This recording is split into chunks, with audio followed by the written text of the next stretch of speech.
Welcome to another edition of Gendered Spaces. Today we are going to talk about power, how women and men understand power, and the conflict that comes as a result. I would like to refer to Sarah Longwe, an African woman scholar who talks about the best way to understand empowerment.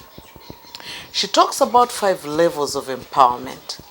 If you really truly want to understand what is happening between women and men, you look at the state of welfare, you look at control, you look at access, you look at level of participation, and my favorite one is conscientization, which I'll come to. Let's start with welfare. Welfare really looks at basic needs. Do I have a roof over my head? Do I have food? Do I have clothing? So when you look at how women and men are relating in terms of welfare, most times women's welfare is dependent on the men they're associated with. Especially when women get married, it is the expectation from this patriarchal arrangement that the man is to provide. And even in this, we can even look at aspects of paying dowry and why men struggle with it, and when they're pressured, why they become violent. But mostly you find that men are judged in this state, and women are overly dependent on men for this. So we encourage that all women endeavor to have their own sources of income. That way there's less dependency here, there's less inequality, but there are things within patriarchy that we have to deal with right from the household, right from the culture. Sometimes religion takes us in this direction. When we look at access to resources, mostly men have access to resources, even by inheritance.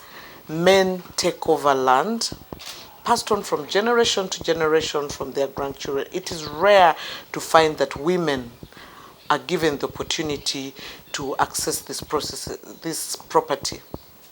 So you find that in a man's will, he gives property to his sons. The woman is expected to benefit from the other family she's getting married into, but even there, her children will have access, especially her men children, while she will not. So she needs permission to till the land where she's gotten married. She needs permission to do anything on this land. When she's somebody's wife, she possibly needs permission to do anything on the land that belongs to her husband. So because of that, you see inequalities where you're dependent on someone else to give you consent to access these various resources. So we encourage that women also try to save, try to have a source of income. That way they're able to access these resources on their own.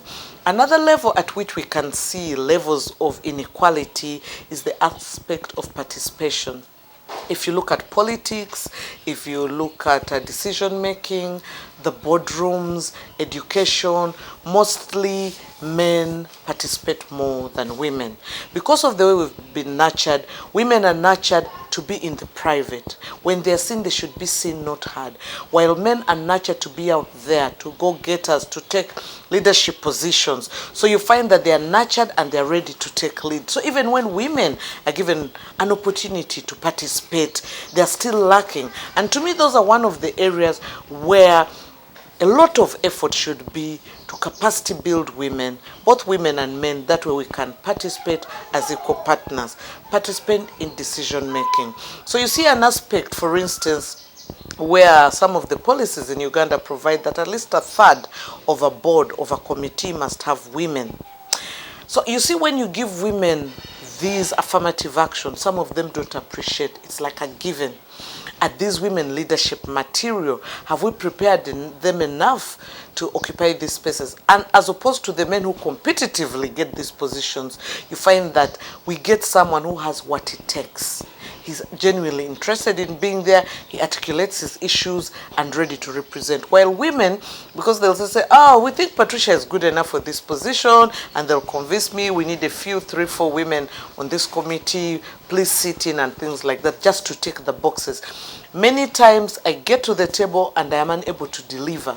And you know what we hear? Oh, we knew it. Yeah, what do you expect from a woman? They know nothing. But have women been prepared for leadership? What does it take to manage? What does it take to lead? What do you need to take into consideration? How do you present yourself?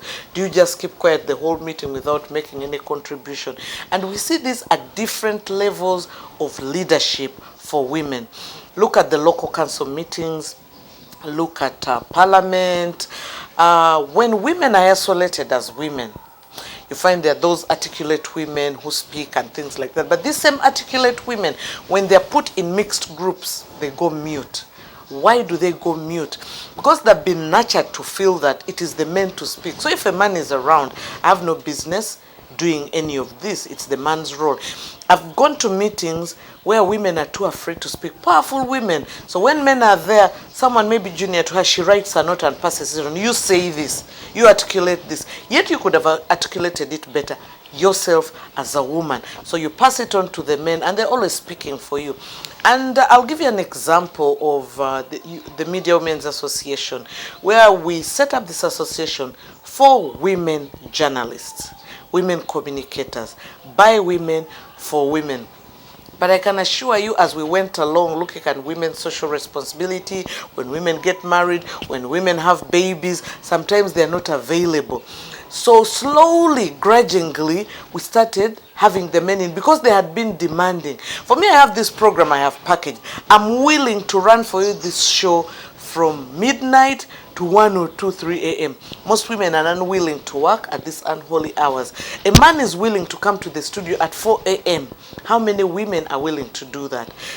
If you look at our education, especially training journalists, I've been a trainer. For instance, in Makerere University, most of the mass communication students are actually female. When you come to the newsroom, the question is, where are these women? Where are the girls? Where did they disappear to? The few who join the newsroom, within a year or two, they have disappeared. Once they get married, and then I will not have any wife of mine arrive home after me. I'll not have my wife come home after midnight. My in-laws, my parents are complaining. People are laughing at me. I'm a laughing stock by fellow men because my wife walks in after midnight, after I'm already in the house. But what job does this woman do? As a journalist, those are the unholy working hours you have to look for. You find we lose out a lot of females, even without the other challenges why women might leave journalism. That is one of the worst, the cultural expectations of a female who is married. Sometimes we have media houses dropping off women in the night. How safe am I with this male driver? Most of them are male drivers. Sometimes if my home is the last, so you can strategically drop off the men and I'm the only woman left in the car. We've had strange stories of funny things happening. So how do we prepare women to participate? What challenges do they face that we have to deal with? Now, the other level at which we can understand power, at which we can intervene, is the aspect of control of resources. And that is why we encourage most women to try and have a source of income. A woman with income is pretty much better control and better bargaining power than a woman who is totally dependent on another male. You can negotiate your space, you can walk away without worrying about where do I spend tonight. Most women are battered to death because every time you walk away, you even tie your belongings and walk out. And then within a few minutes, the woman is back because you've suddenly realized, what am I going to eat tomorrow? Where am I actually going to sleep? So I would rather stay with this person battering with me than face these experiences. And even people they run to. Dowry is one of those aspects where we see the aspect of control. Is that where I come from in eastern Uganda, they're called the Japadola. Many times when a woman runs back home, people say, you go back. Because you see, when a woman runs away from her marital home, you're expected to refund as a family. So normally these cows, your brothers had been waiting for them. They marry you, the men will use the same dowry to go marry another woman. They say, we've already used the cows that they paid, so you go back. We have nothing to use to pay back. So sometimes women are put in that status. They are controlled like that because another human being paid for them. But if this is an empowered woman who is employed, has a bit of source of income, and economic empowerment is not even about employment. You can generate your own income. You can have a garden outside where you make some produce, sell a bit. The point is you must be able to have minimum resources to be able to take care of your welfare. That way you're not totally dependent on that. So that's a source of power at the level at which women are controlled several times. Most empowered women are able to negotiate their spaces. Which then brings me to the next level we call conscientization. To me, it's my favorite. We can find women are empowered, they participate in public spaces, but their level of conscientization is still lacking. What do I mean? Conscientization is that level at which you reach and you're conscious and you're aware, you know what your rights are, you know what equity means, you know what equality means, and you're able to speak for your space. You're able to hold your own. So there's this common statement, common in Uganda, where women say, if he doesn't butter me, he doesn't love me. Now, such sad situations where a woman doesn't even realize she has power over her own body. So many women are busy seeking consent from their husband.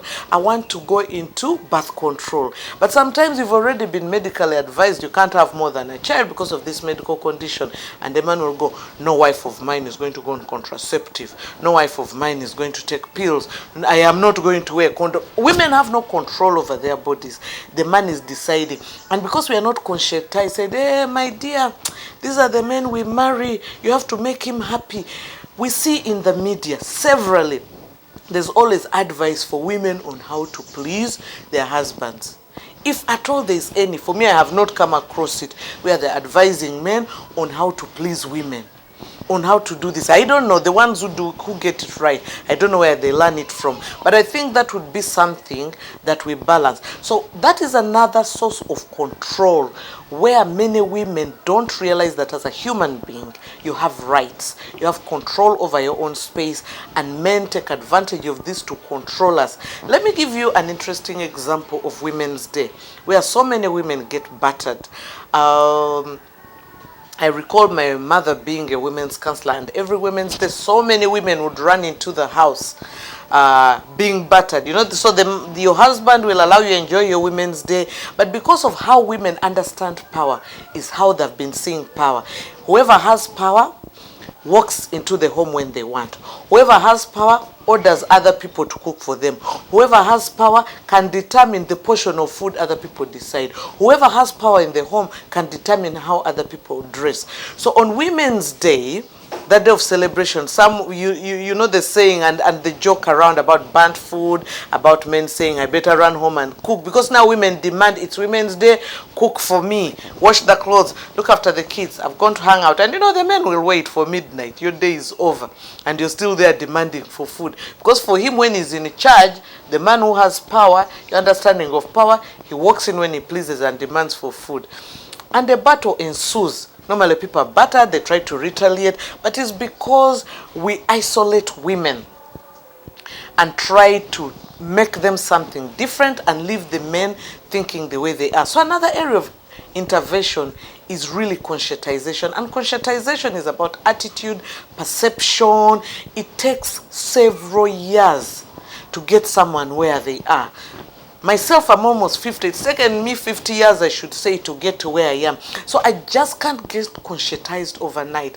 How do I change my attitude, perception, and appreciation that I'm a human being with my own rights, and I have a right to demand. I have a right to do. I have a right to enjoy my space. Sometimes a spouse will call, I'm like, hey, where are you? And you're employed just like them. You possibly have a bigger load at work. How come you're not home by this time? That today, for us, we are tired of waiting. We reach home already. But you dare call him and ask him where he is. Haven't you seen the traffic jam? Why didn't you leave office earlier if you knew there's traffic jam? For us, we are home and we are hungry. You dare do that as a female. So when we talk about power between women and men, those are some of the aspects we look at.